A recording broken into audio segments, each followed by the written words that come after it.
Hi.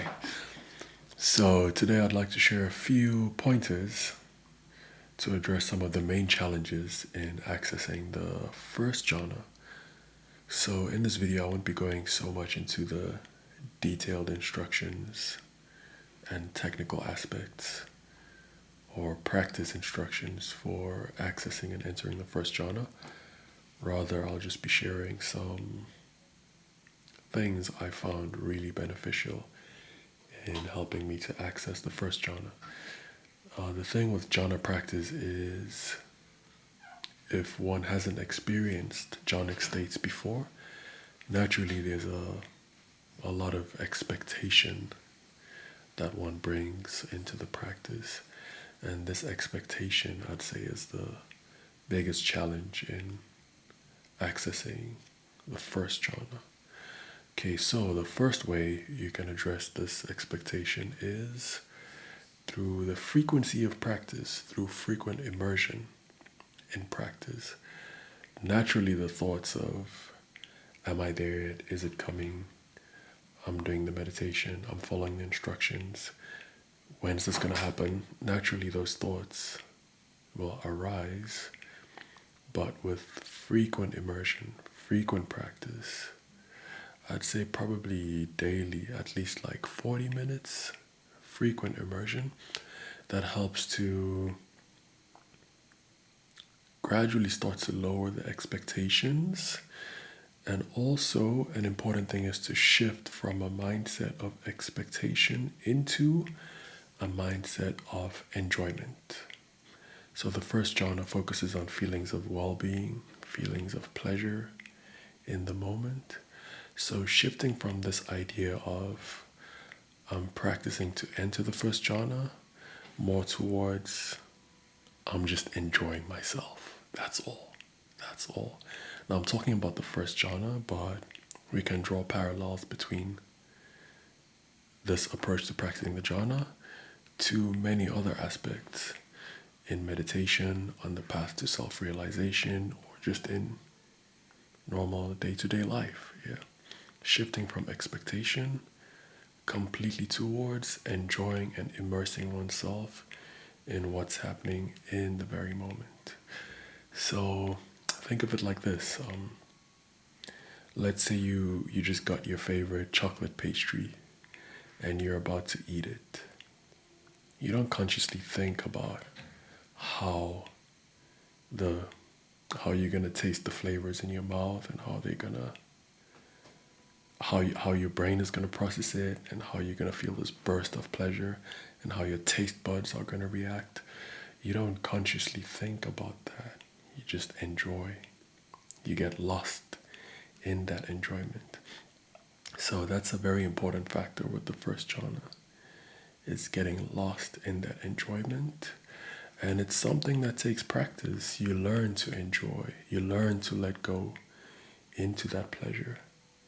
And another important point that arises in relation to that is what is one's relationship or mindset towards pleasure? Like one might have certain mental blocks or ideologies that aren't conducive to the natural growth or propagation of these feelings of sukha, which is like happiness, feelings of piti, which is like kind of intense physical pleasure. One might have mental blocks or ideas or beliefs that aren't very inviting for jhanic experiences. So it's worthwhile to explore what mindset do you have towards pleasure. Is there any sense of guilt or shame associated with pleasure? Like, I shouldn't be enjoying myself this much, or I don't know. In my case, there's an inclination towards just work, discipline, getting things done. That sort of expression arises very naturally here. And when I started the jhana practice, there was a mindset of I need to work on this pleasure. I need to push this pleasure. So when I started practicing, I'll start feeling PT in my body. I'll start feeling these like very warm, pleasant sensations of well-being starting to radiate through my body. But the very subtle mindset was, I have to work on this. I have to push it. I have to fuel it. I have to fuel it. And it was only later on, after some experience in the second and third jhana as well, that I realized, wait a minute, why am I approaching this as something to push? It's pleasure. You just enjoy pleasure. It's like when your favorite song comes on and you start dancing and going crazy. You don't work on going crazy. You don't work on letting go into that enjoyment. You enjoy. So that's the one critical factor in entering the jhana. Completely getting lost and letting go into the pleasure. One more technical point that I found beneficial also, or useful, was letting go into pleasure on the out breath. So on the in breath, it's like very focused on the actual sensations in the moment, almost like on a granular level. Every single part of the energy body, every single part or every sensation one can be aware of, really infusing and feeling the radiation of this pleasure on the in breath. And then on the out breath, completely letting go, even of the idea of practicing this jhana or trying to reach this jhana or trying to sustain or observe this pleasure, completely letting go of all mental activity. And doing that over and over again on the out breath, just letting go.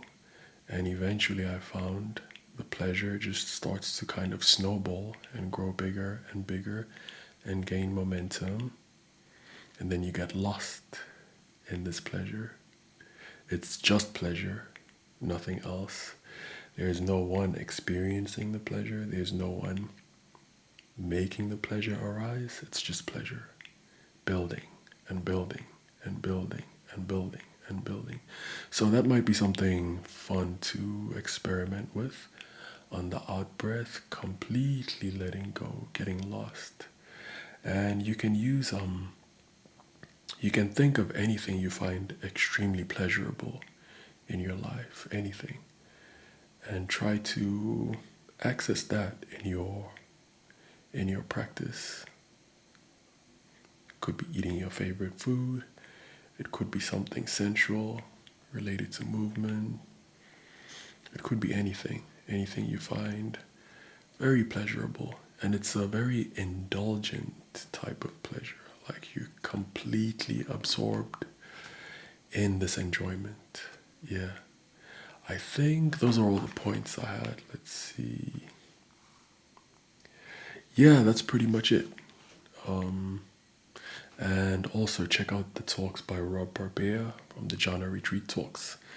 In the description, I've mentioned this resource multiple times, but the amount of detail, the depth, the amount of subtleties and nuance in the way Rob Burbea talks about the jhanas is really unparalleled. So if you're serious about the jhanas, definitely check that out. All right, peace, enjoy.